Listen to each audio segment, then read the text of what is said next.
Hello and welcome to this exam review. This will be going over the exam review for Foundations 2, Exam 4, over chapters 33 through 36 in the Fundamentals textbook. Starting with chapter 33. Which medications require the nurse to sign them out of the automated dispensing unit? What schedule classification are they in? So for this one, we're going to be looking on page 639, and we're going to look at table 33.3, Schedule of Controlled Drugs. Take a look at Schedule 2 classified drugs. These are drugs with a medical use but have a high potential for abuse and severe psychological or physical dependence. This group would include opioids, psychostimulants, barbiturates, and cannabinoids. And you would have to sign for those. It actually discusses it a bit on page 638. In a majority of hospitals, Schedule 2 and Schedule 3 drugs are dispensed in limited amounts to the nursing units, where they are stored in a locked narcotics drawer, compartment, or automated dispensing unit. The licensed nurse is responsible for the security of these medications and must account for each dose that is used. A proof of use records accounts for each dose when dispensed to the nursing unit. When the contents of the locked narcotics drawer are counted at change of shift, there should be a record of each dose given, a dose of the drug remaining for the unrecorded line, and the total remaining. Automated dispensing units will track doses removed by each nurse by a computer system. And that's page 638 and 639. Which route of medication administration has the fastest absorption rate?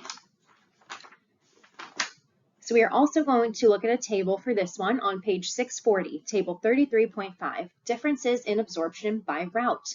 And looking at that table, you can see that the intravenous route has the most rapid absorption rate. Page 640.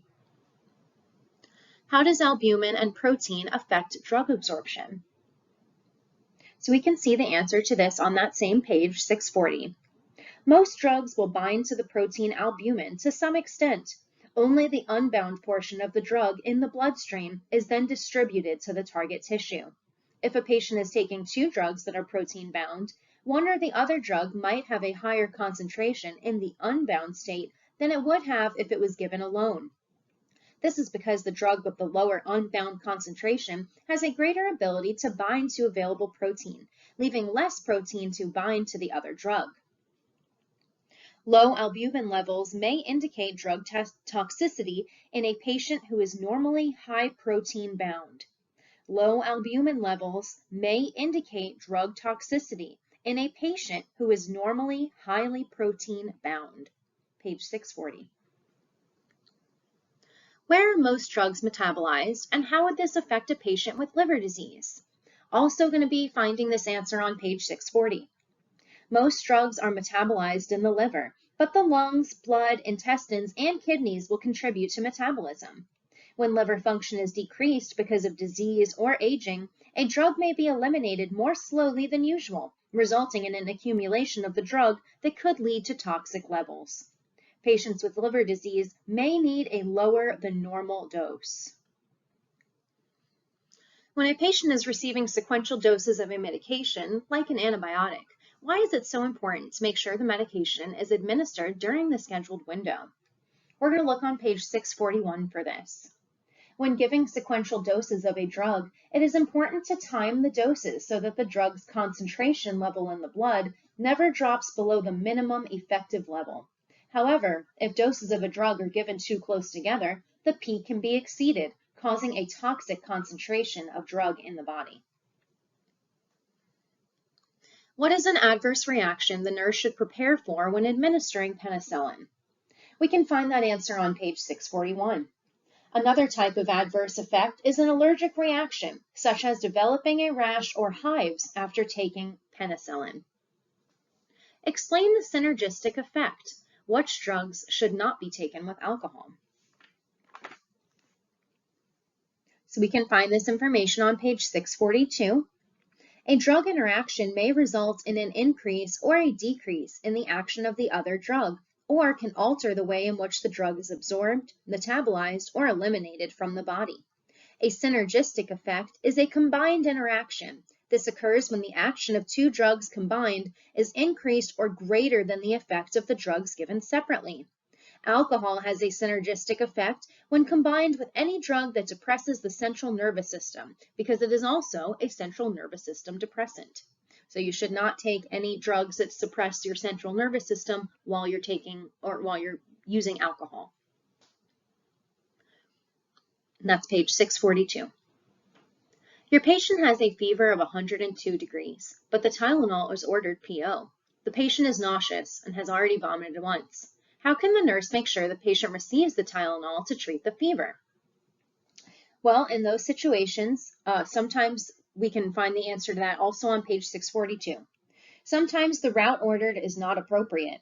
This can happen when a patient is experiencing nausea and vomiting, but has a medication order for an oral route. If the drug comes in a rectal suppository form or an injectable form, you can consult with the prescribing provider and have that order changed. So if your patient had a fever of 102 degrees and had ordered Tylenol PO and was unable to swallow that effectively, you should call the physician and ask for some rectal Tylenol so we can get that fever down and get that patient feeling better. What are some strategies that can be used when administering medication to infants and children? You can find this answer on page 643. Check with the child's parents for the most effective, least traumatic way to give the child a medication. Sometimes it is best to let the parent administer the oral medication while you supervise. Explain in short sentences with simple language at the child's level of understanding what the drug is for and how it needs to be given. Be supportive and approach the child with confidence and an attitude of expecting their cooperation. Patients on long-term anti-inflammatory medication therapy should be evaluated for which potential complication. We can find that information on page 645. Older adults on long-term anti-inflammatory therapy for arthritis should be monitored for gastrointestinal bleeding and anemia. What is a safety consideration for patients on vasodilating blood pressure medications? We can also find that information on page 645, the next bullet down. Older adults are likely to have greater blood pressure fluctuations with position changes and are more susceptible to falls when taking drugs that could cause orthostatic hypotension. Trade name versus generic name. What's the difference? We're going to go back to the beginning of the chapter for that one, page 636. Although drugs may have three names, a chemical name, a generic name, this is the name not protected by a trademark, and a trade name, this is the name protected by a trademark. Knowing the generic and the trade names is sufficient for the nurse. How much fluid intake is necessary to eliminate drugs properly? How would you calculate the total fluid intake needed for a patient who weighs 100 pounds? So we can find that information on page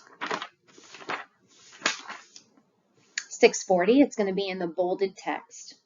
Adequate fluid intake of 50 mL per kg per day is essential for the patient to eliminate drugs properly. So how would we find out that answer? Well, we'd have to do a little bit of calculations. So let's go ahead and do it. We have a 100-pound patient. And we know that 1 kilogram is equivalent to 2.2 pounds. So 100 divided by 2.2 is 45.45 kilograms.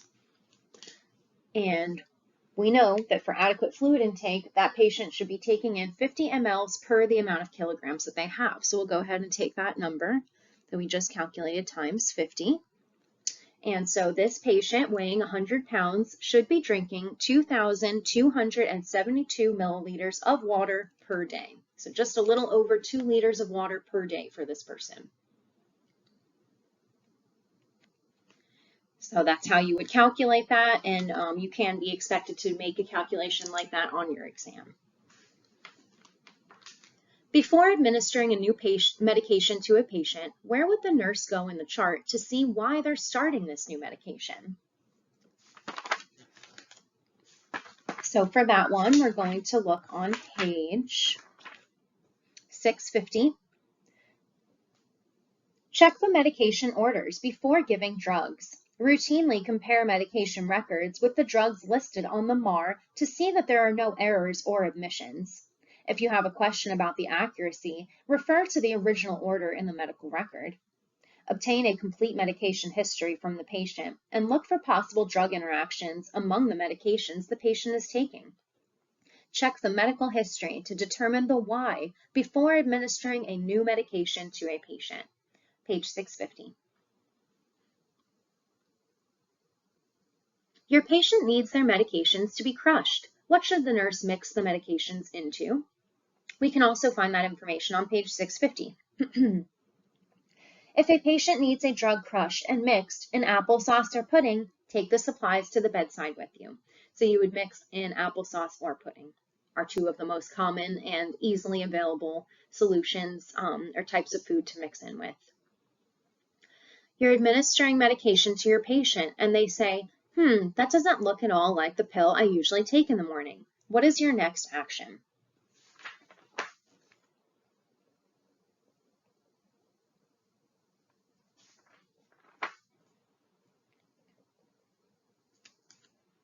So for this one, we're going to look on page 654 and you're going to look in the clinical cues.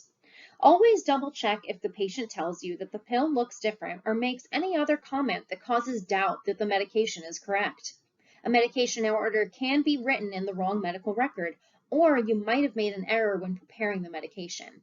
So you withhold the dose and verify the drug order. Page 654. Should the nurse administer an expired medication? What's the best action? So no, definitely not. Just like we don't eat expired food, you don't want to take expired medication. So on page 653, you can see in the bolded text, check the expiration date of the drug at this time and call the pharmacy for a new medication if you find that the drug is expired. So call the pharmacy and they will give you a new one that is not expired. What is the appropriate way to identify your patient during medication administration? So we're going to look on page 653 for that. Check the wristband information for the name and identification number to verify that these match the imprint on the MAR. Also ask the patient, state your name and birthday if required. So check the wristband information for the name and the identification number. That is what your textbook is telling you for that. We know that we always check name and date of birth, but keep in mind that the textbook is saying you look at name, date of birth, and the identification number on the wristband. Okay, page 653. When performing each step of the 6 rites, for safety, how many times should you check it? So we're going to see that answer on page 654 in box 33.3, performing the 6 rites. For safety, check 3 times. Take out the patient's medication drawer or bin and place it alongside the medication administration record. Count the number of medications to be administered at the particular time. For example, there are 15 drugs scheduled to be administered at 9 a.m. Check that it's the right drug and check that it's the right dose. 3 times. Which medications require a second nurse witness prior to administration? We can also find that information on page 654 in the clinical cues. The prudent nurse will always ask another nurse to check the prepared doses of certain drugs before administering them. All insulin is always double-checked in this manner. Anticoagulants, injectable digoxin, and other drugs that have a potentially toxic or lethal effect on the patient need to be double-checked. Many agencies have a list of drugs that require a check by 2 different nurses before that drug can be given.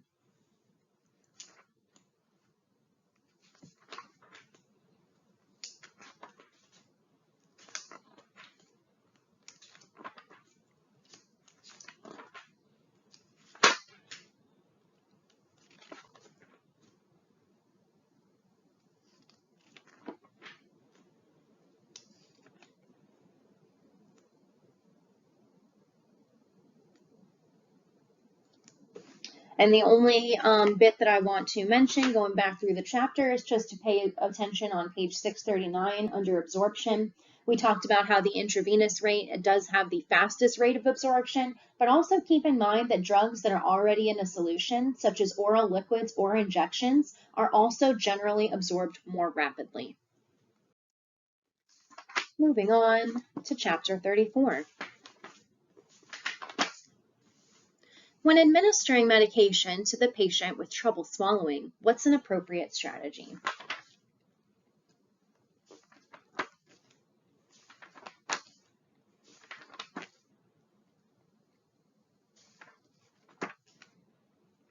So we can find this information on page 669. It's going to be in the green box, lifespan considerations. If an older adult patient has difficulty swallowing a pill, instruct them to take a sip of water and swallow it. Then place the pill towards the back of the tongue. Have the patient take a large sip of water, place the tongue on the roof of the mouth with the chin tilted slightly downward, and swallow. Follow with more water. Consider crushing or cutting the pill unless contraindicated, or ask the provider for a liquid form of the drug. Be familiar with abbreviations and symbols used in medication orders. So to take a look at those, we're going to want to go onto page 661, and we're looking at table 34.3, abbreviations and symbols used in medication orders. So pay very close attention to the as needed abbreviations as well as the microgram abbreviations. Who is responsible for doing the narcotic count at the end of the shift? We can find that information on page 666. Regardless of whether drugs are counted manually or by a computer, each dose of a controlled substance must be accounted for and the number remaining verified at the time of shift change. One nurse from the oncoming shift and one nurse from the shift going off duty will do the count together. Any discrepancy needs to be resolved before the nurses on the ending shift leave the unit. In addition to the 6 rights, what needs to be assessed prior to administering digoxin? So on page 667, we see that digoxin is given to increase contractility of the heart, and it should probably be a bit of a review that we always want to assess the apical pulse before digoxin administration. So assess the apical pulse, page 667. After administering medications to a patient on intake and output monitoring, what will the nurse chart next? Well, of course, we would want to go ahead and chart any water that is used, and we can see that on page 668 in the bolded text. Remember, any water that is used must be entered on an intake sheet if the patient is on intake and output recording. Why shouldn't sublingual medications be swallowed? Well, they won't absorb the right way, and we can see that on page 672. Sublingual medications are placed under the tongue. They should never be swallowed. The drug dissolves in the sublingual pocket and is quickly absorbed by the vessels in the oral mucosa. What technique can the nurse use to reduce the chance of eye drops going into systemic circulation? We can find that information on page 673. And just to go back to the intake and output recording, you can also see a bit of more information on that on page 672 within the skill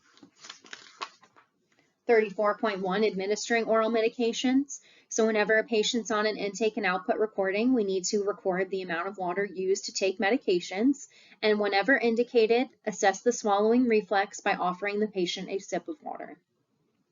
And for the eye drops to reduce the chance of going into systemic circulation, we're going to look on page 673 in skill 34.2, instilling eye medication. Take a look at number 10. Stabilize the container above the eye or the conjunctival sac and drop the designated number of drops directly into the conjunctival sac without touching the surface of the eye. Do not place the drops on the cornea. Block the entrance to the lacrimal gland by placing a finger over it. Drops on the cornea can cause discomfort or damage, and medication can enter the systemic circulation through the lacrimal gland. So you would place a finger over it to prevent that from happening. You are administering medication to your patient and they drop one of the pills in the bed linens. What should you do next? We can find that information on page 666 in the green lifespan considerations box. Assess your patient's manual dexterity. If your patient seems shaky or has trouble with fine motor movements, take a clean towel and spread it across their chest before handing over the pills or tablets. If the patient or you drops the pill on a clean towel, it can be retrieved. But if a pill falls onto the floor or onto dirty linens, you need to obtain a new pill from the pharmacy. When administering ear drops to an adult patient, which direction should the nurse pull the pinna for a child? I'm going to find that information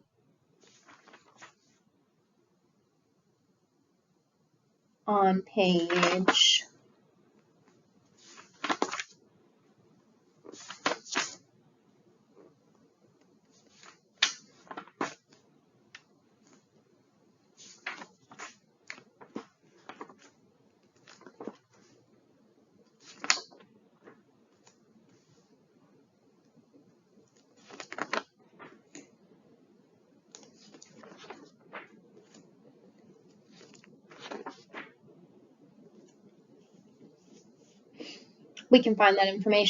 675. It's going to be in steps 34.1, instilling otic medication. And take a look at number 3. Straighten the ear canal by drawing the pinna upward and towards the back of the head. For children younger than 3, draw the earlobe slightly down and back. Insert the tip of the medication dropper into the external ear canal and instill the medication, then withdraw the dropper. Page 675.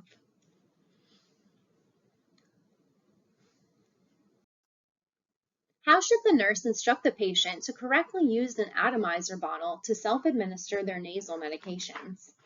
We can find that information on page 673. To use an atomizer bottle, have the patient clear the nose as much as possible. While holding one nostril shut, the patient inserts the top of the atomizer into the other nostril. The patient squeezes the bottle while breathing in and repeats the process on the other side. 1 or 2 squirts per nostril is the usual dose. The top of the bottle should be wiped clean before you replace the cap. Your patient is using a metered dose inhaler to self-administer their medication. How should the nurse instruct the patient to correctly inhale and exhale? So we're going to find that information on page 676 in the blue patient education box, how to use a metered dose inhaler with a spacer. Using a spacer with a metered dose inhaler is the preferred method, and instruct the patient to use the following steps. Place the mouthpiece in the chamber of the mouth, between the teeth, and seal the lips around it. Completely exhale from the nose. Breathe in slowly. If you hear a horn-like sound while inhaling, slow down your inhalation. After inhalation, hold your breath for 10 seconds and try not to cough. This will allow the medication to penetrate the lung mucosa. Exhale through the nose and take 2 or 3 short breaths to obtain the remaining medication in the spacer. What does albuterol do? We can also see that on page 676 in table 34.5, inhalant drugs for respiratory problems. Albuterol is a beta agonist drug. It is a stimulant that opens up the small airways. What is the preferred position for administering a rectal suppository? You can find that information on page 678, steps 34.2, inserting a rectal suppository. And take a look at number 3. Place the patient in the left Sims position and fold the top bedding obliquely back over the hips to expose the buttocks. Lower the pajama pants or fold the gown out of the way. Turn on a light so that the anus will be visualized easily. Provides for easier insertion of suppository into the rectum. Why is it important to rotate sites when applying transdermal medication patches? We can find that on page 681. When one applicator is removed, cleanse the skin and apply the next applicator in a different, clean area. Rotating the sites will avoid skin irritation. Page 681. When applying a transdermal medication, like nitroglycerin paste, how should the nurse apply the medication? So we can find that information on page 680, and it's going to be within skill 34.3, administering topical medications. Take a look at number 12, to apply a cream or ointment. Apply the medication with a gloved finger or a tongue blade to dry skin. Apply a thin film in the direction of the hair growth.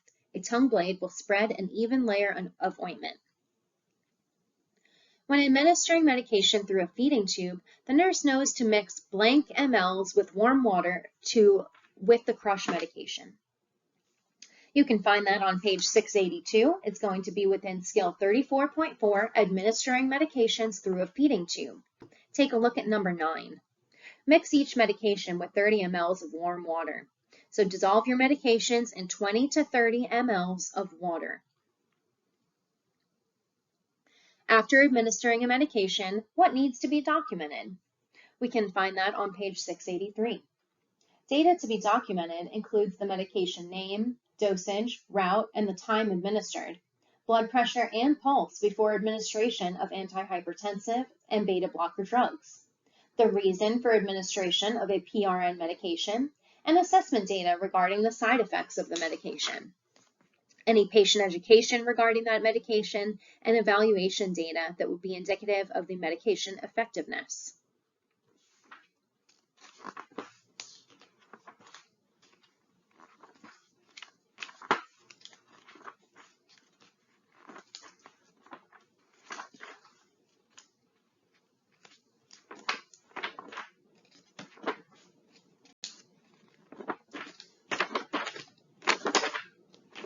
All right, moving on to chapter 35.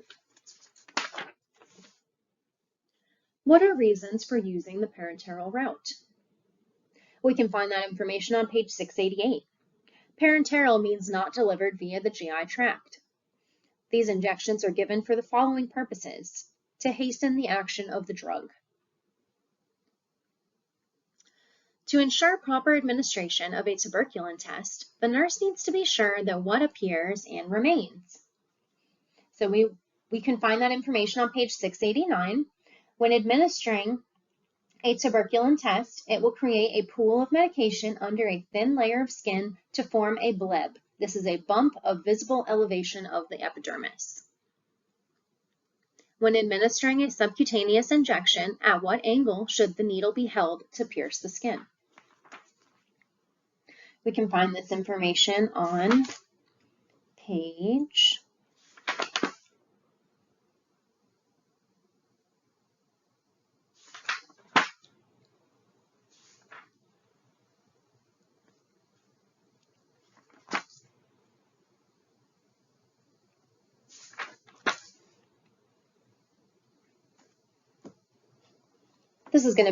701 in skill 35.2.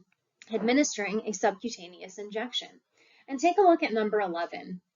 Insert the needle into the skin at a 45 or 90 degree angle, depending on the length of the needle. With a firm, quick forward thrust, release the pinched up skin. This will stabilize the tissue so that the needle will pierce cleanly. A shorter needle will use a 90 degree angle, and a longer needle will use a 45 degree angle to stay in the subcutaneous tissue. When handling a syringe, which parts should the nurse avoid touching? So we're going to go back to page 690 for this, and you're going to look at the bolded text. The needle, the tip, the inside of the barrel, and the sides of the plunger need to be kept sterile. And you can also see a visual of that on that same page. So only touch the outside of the barrel. That's the only part that we can touch. The nurse has just administered an intramuscular injection, and the needle does not have a safety device. What's the correct way to dispose of the needle?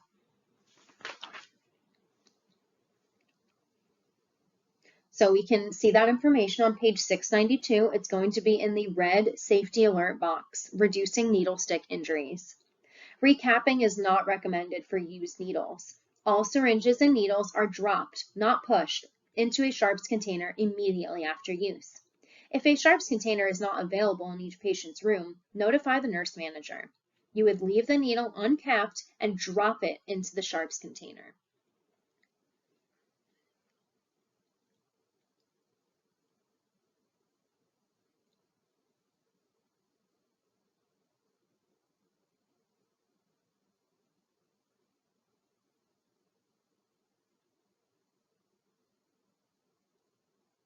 Is it okay to recap a needle? So no, we just answered that one. Also page 692.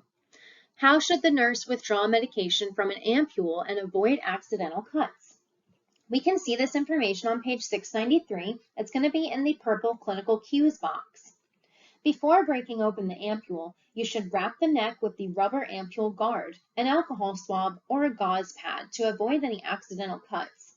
Press the thumbs outward against the neck so the ampule breaks outward away from you. Why does the nurse use a filter needle to withdraw medication from an ampule? So that's also going to be on page 693.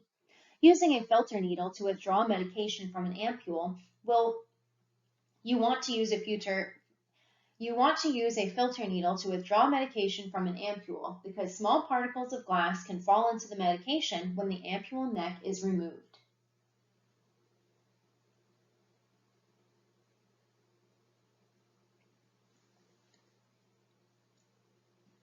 Why does the nurse inject air into the multi-dose vial before withdrawing an ordered dose of medication? So we can see that information on page 695. It's going to be in steps 35.3, withdrawing medication from a vial. Pull the plunger of the syringe back to the exact mark on the barrel of the syringe for the prescribed amount of medication. You want to draw air equal to the amount of medication to be drawn up in the syringe. Then keep the needle tip above the solution surface and push the plunger into the barrel to inject the air. Inject the air into the vial to prevent a vacuum in the vial, which can then inhibit withdrawal of the solution, especially in multi-use vials. For multiple dose vials, label the vial with the date, the time, and your initials after opening it, per the agency protocol. Refrigerate the remainder of the vial if necessary. Open medication has a specific time that it will remain usable. The amount of time will vary from one medication to another. Many medications will need to be refrigerated after being reconstituted or opened. Page 695. Can medications be mixed in a syringe? What needs to be checked? So we need to check their compatibility, and you can see that on page 695. Not all drugs are compatible with others when mixed together, so you would need to check that before you could mix them. But when medications are compatible, we can mix them in a syringe, and a good example would be morphine and Zofran. Know the order for preparing and combining insulin in one syringe. So this will also be what we're working on for our skill this week, our hands-on skill, and you can find this information on page 696. And just to go back to that previous bullet point for what medications can be mixed in a syringe and what needs to be checked, take a look at page 696 in the purple clinical cues box. Occasionally, the patient may need several injectable medications. If the medications can be combined, the patient will have to endure only one injection. However, before combining two or more medications in a syringe, check with the pharmacist or consult a drug reference for their compatibilities. So then the order for preparing and combining insulin in one syringe, also going to be on page 696 within steps 35.4, combining insulins. Take a look at number 7. Pull the plunger of the syringe, drawing in air to the amount needed from the first bottle, the long-acting insulin. Prepare the air to be injected into the vial. Insert the needle into the first vial with the long-acting insulin and inject the air into the vial, then withdraw your needle. So now you've gone ahead and you've injected the air into both of your vials so that they're prepared and ready to go. Then pull the plunger of your syringe, drawing in air to the amount of insulin needed from the second vial, the short-acting clear insulin. Insert the needle into the second vial with the short-acting insulin and inject the air into the vial with the needle above the surface of the medication. Then invert the vial, keeping the bevel of the needle below the surface of the insulin. Withdraw the exact amount of short-acting or clear insulin needed from the vial and tap out any air bubbles. Remove the needle.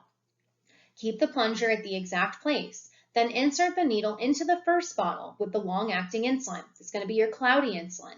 And withdraw exactly the amount ordered. Do not let any of the medication in the syringe enter the vial. So you're not pushing back up at that point. You're only withdrawing back. So you can see a really good visual of this as well on page 696. They're explaining it in the steps, and then you can also see it in pictures. I would highly encourage you to watch some videos on that as well.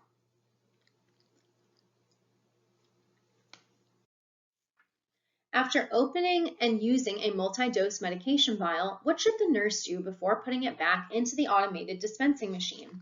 So kind of covered that one already. That was going to be on page 695 within the skill, and take a look at number 9.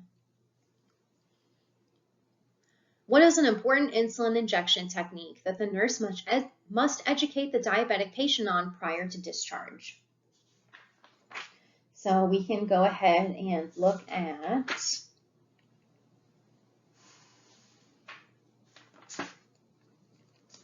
page 700. Teach your patients with diabetes to rotate sites for insulin administration and, if ordered, how to use an insulin pen. How much medication, mLs, is administered when giving a tuberculin skin test? So we can find this information on page 700, and it's in Skill 35.1, Administering an Intradermal Injection. Take a look at the documentation example on page 700. TST 0.1 ml on left inner forearm to return in 48 to 72 hours for reading. So 0.1 ml. You have just administered a tuberculin skin test to a patient, and they ask you what to do next. How do you respond? Well, we would tell them to come back in 48 to 72 hours so that we can read that result. And you can see that information in what I just read on page 700, as well as in the box 35.2, reading the tuberculin skin test results on page 700. Where should sub-Q heparin be administered? We can find this information on page 702, box 35.3, subcutaneous administration of heparin. Sites on the abdomen from below the costal margins to the iliac crest are used because this area is not involved in muscular activity, whereas the arms and the legs are. Heparin sites need to be rotated within the abdominal area, alternating from one side to another. Avoid giving a subsequent injection too close to a previous one. Also on page 700, I'd like you to just take a look, page 702, at number 17 within that skill, documenting in the EMAR or the MAR on the patient records where the location that you gave that injection. So you always need to document the site that you gave the injection in. And it's important to keep a record of where you give your insulin injections because insulin is absorbed more quickly and uniformly when injected into abdominal sites. We want to rotate our sites systematically to avoid any skin irritation. The nurse is preparing an IM injection for the patient. How is the ventrogluteal site located? What landmarks are used? We can find this information on page 705. The ventrogluteal area is the preferred IM injection site. It involves the gluteus medius and minimus muscles. To locate this injection site, place the palm over the greater trochanter, put the index finger on the anterior iliac spine, and spread the middle finger as far as possible towards the posterior iliac crest. The center of the V, bounded by the index and middle fingers, is the precise injection site to be used. And you can also see a great visual of this on page 707.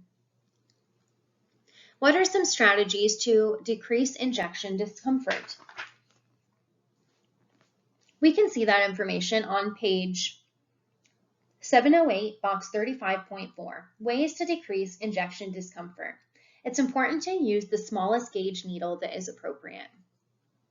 When administering an intramuscular injection, why is it so important to use the Z-track method? We can see this information on page 709. Nurses are encouraged to use the Z-track technique. This causes a needle track or a pathway in the shape of a Z anytime an IM injection is to be given. This is done to prevent any leakage and associated pain. The Z-Track technique must be used whenever a deep IM injection of IM dextran and other irritating solutions like hydroxyzine hydrochloride and several other antipsychotic agents are given. Always check your drug insert that comes with your medication. I personally always use my Z-Track method no matter what drug I'm administering. A patient presented to the walk-in clinic was diagnosed with syphilis. The nurse administers penicillin and tells the patient they need to wait 30 minutes before they can be discharged. Why can't they go home now? So you can see that information on page 710. It's going to be in the red safety alert box. Critical nursing responsibilities when administering a parenteral drug are to check for allergy to the drug before administration and observe the patient for 30 minutes after the drug's been given for the first time.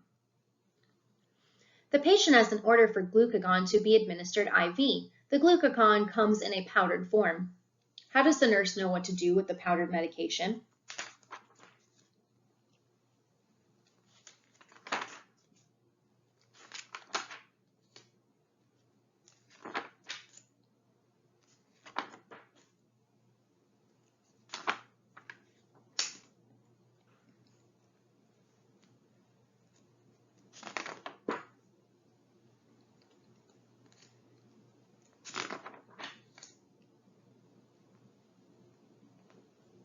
So you can see that information on page 695. The label or the drug insert packaged with the vial will provide the instructions about the type and the amount of diluent to use.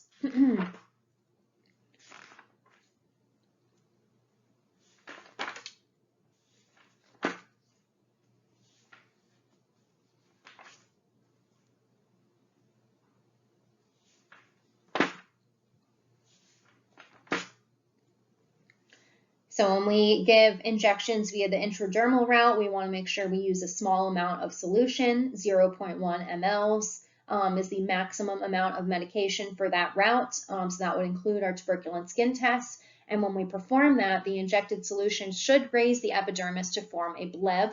We want to make sure that we are injecting slowly to form that bleb.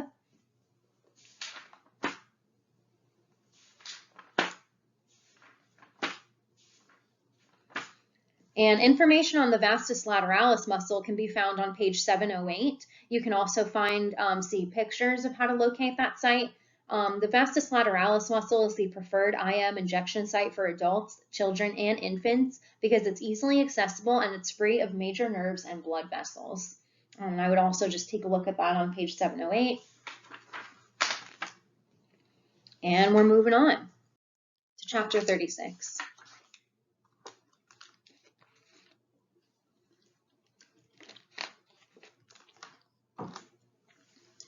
What are hypertonic solutions used for?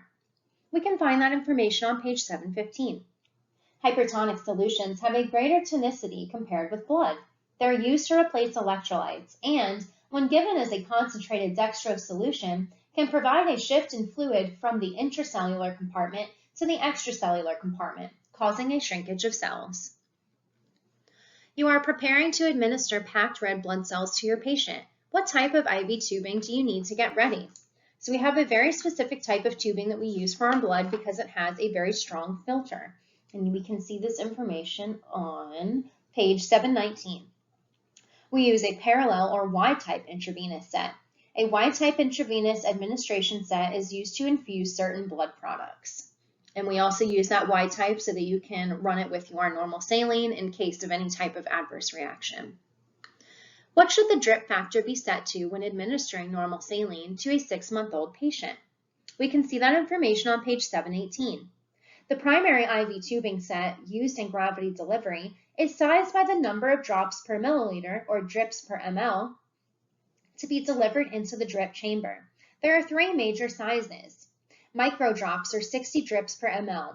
This should be used when small amounts of fluid are required or when extreme care needs to be used to measure the exact amount.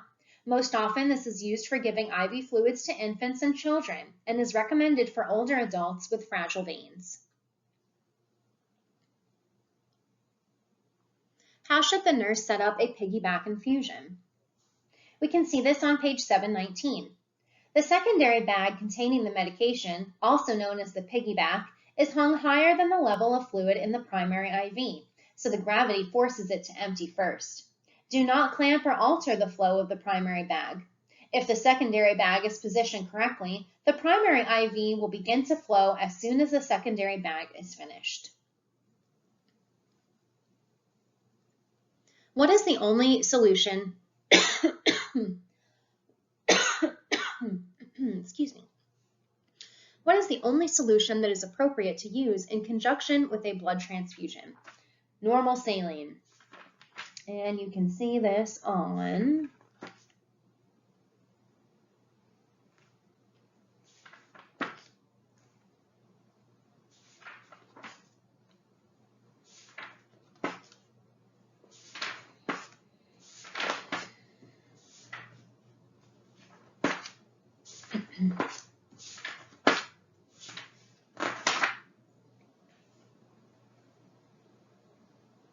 You can see this on page 743. Normal saline is the only solution used in conjunction with a blood transfusion. How often should the nurse assess the patient and continuous IV infusion?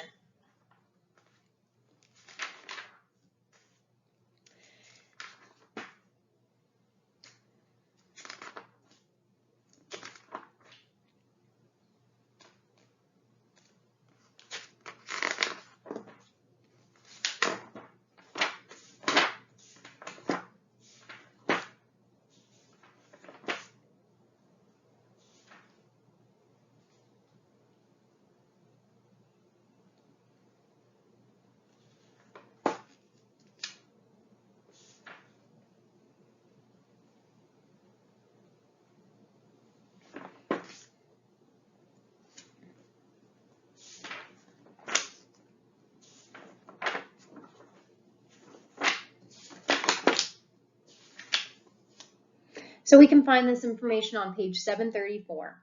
A primary responsibility is to check the IV at least every 60 minutes and observe each of these points with the eyes traveling from the IV bag down the tubing and down to the catheter site.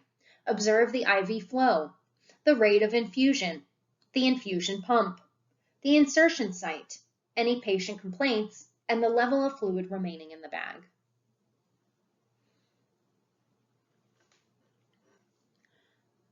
Define speed shock and how can it be identified in a patient?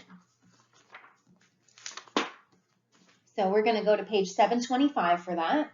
Speed shock occurs when fluids or medications given by bolus are administered too rapidly. Speed shock is a systemic reaction that occurs when a substance unfamiliar to the body is infused rapidly. Signs of speed shock are lightheadedness, tightness in the chest, flushed face, and irregular pulse. The patient can lose consciousness, go into shock, and suffer cardiac arrest.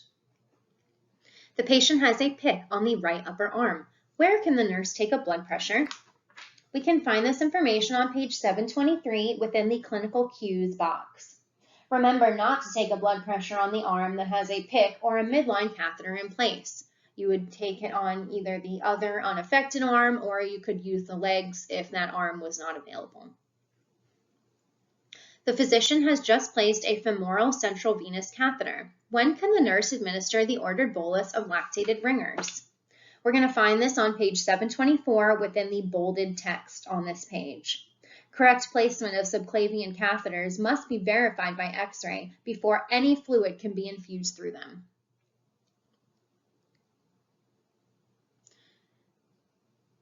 Describe signs and symptoms of infiltration. What should the nurse do if she finds the patient's IV has infiltrated? Also going to look on page 724 for this. Infiltration occurs when a non-vesicant fluid or medication leaks out of the vein into the tissue. Signs and symptoms include local edema, skin blanching, skin coolness, leakage at the puncture site, pain, and feelings of tightness and sometimes numbness. The flow can be slow and sluggish. However, this is not a definitive sign, particularly in the early phase of infiltration when the fluid can be progressively leaking into the surrounding tissue. If infiltration occurs, discontinue the infusion, remove the catheter, and reestablish another IV line in a different site. Fluid that's in the tissue will typically reabsorb within 24 hours, and you follow your agency policy for treatment.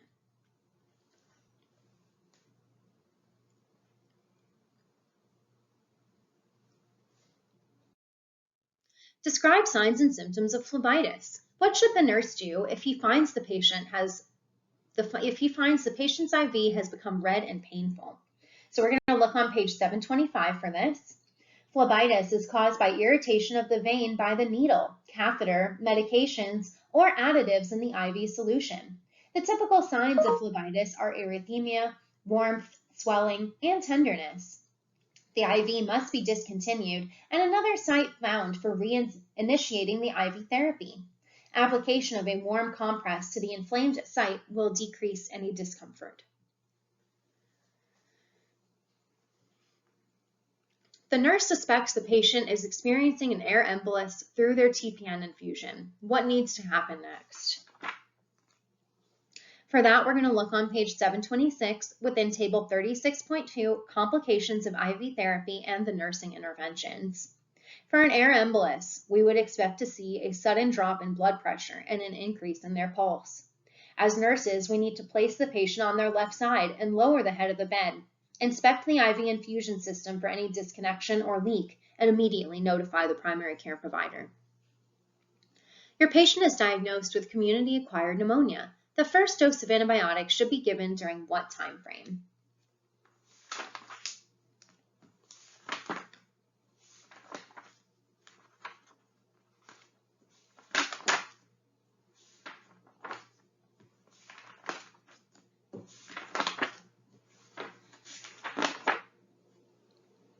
We can find this information on page 742 in the clinical cues box. Most facilities have guidelines for IV antibiotic administration for community-acquired pneumonia, usually with the goal of the first dose of antibiotic to be given within 4 hours of patient arrival, typically in the emergency department. Describe signs and symptoms of fluid overload. For which patient would the nurse anticipate this? So for this, we're going to go back, flipping all over for this chapter. This one doesn't really go in order. All the way back to page 727, you're going to look in the green lifespan considerations box. Older adults who have IV fluid infusing are at risk for fluid overload. Auscultate the lungs at least once per shift for any sounds of crackles. A rapid pulse, shortness of breath, and distended neck veins would be other possible signs of fluid overload. Page 727. Your patient has an order for 0.45, so half normal saline to be infused at 125 mLs per hour. What is the drip factor? And so you can see the information on how to do that. Again, this should be a review on page 727 within box 36.2, calculating the IV flow rate. And that'll show you how to calculate the drips per minute. So the patient has a IV of half normal saline running at 125 mLs per hour, and they want to know the drip factor. Well, we know our drip factor is always going to be in drips per minute. So we'll go ahead and take that 125 mLs and put it over 1 hour.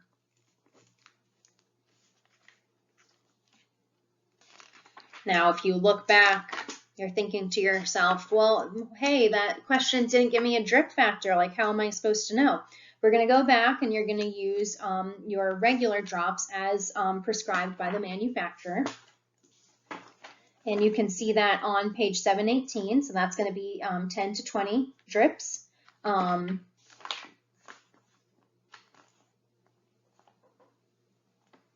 And you can see in the calculation that they're using 15 drips, so that's what you would want to go ahead and use for your test when they ask you this question, just like they're doing in the textbook for you. So we're going to use 15 drips, and you can actually see this question worked out. I use the same example that they have in the table. So 125 mLs, we want to get that in drips per minute.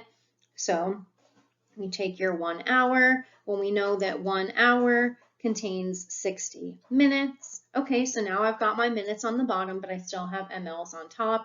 So I know that 1 ml contains 15 drips. So I've crossed out my mLs. You can go ahead and calculate that for a total of 31 drips per minute. Page 727. So there will be a few calculations on this exam. How long should you scrub the hub? Why do we do this? We're going to go back to the beginning of the chapter on page 719 in the clinical cues box. Scrub the hub is a slogan that was developed to emphasize the importance of using a sterile alcohol pad to scrub the injection port with friction for at least 15 seconds whenever accessing a central line injection port or IV connection. Exceed the standard of care by scrubbing the hub when accessing a peripheral IV line. How does the nurse select a new site for a new IV after a previous one was removed?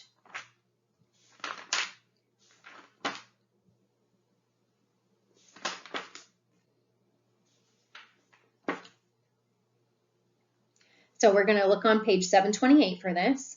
The veins preferred for infusions and intermittent doses of medications are those distal to the antecubital area. A new site cannot be placed distal to an old site.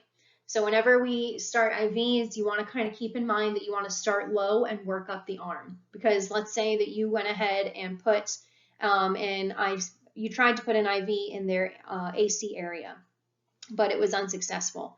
So really, you shouldn't really be going below that site anymore, because you've kind of, you can't really place it distal to an old site. So you want to start low and work your way up the arm, preferably.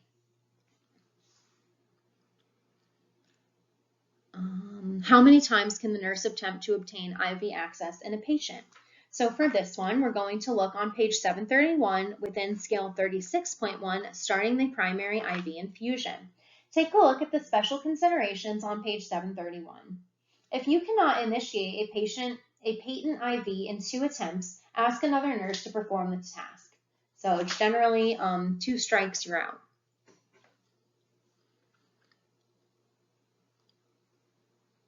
When should the nurse change the bag of the continuous normal saline infusion?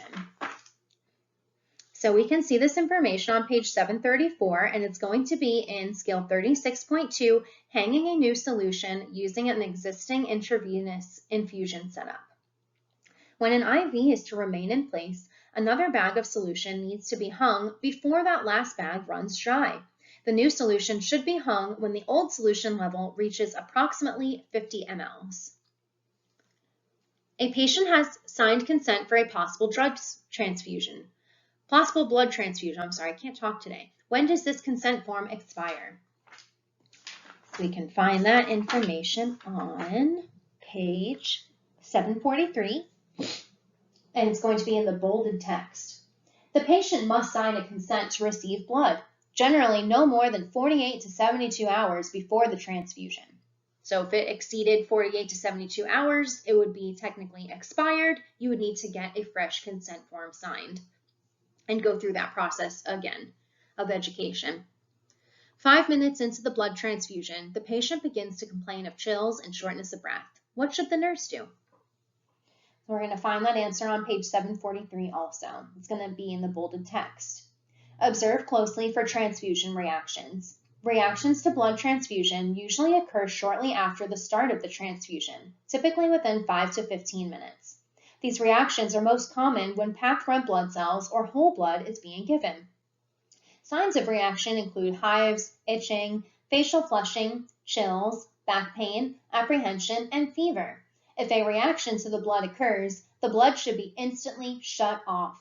Start the normal saline with fresh tubing to keep that IV access open in case any emergency drugs are needed. Then notify your primary care provider immediately.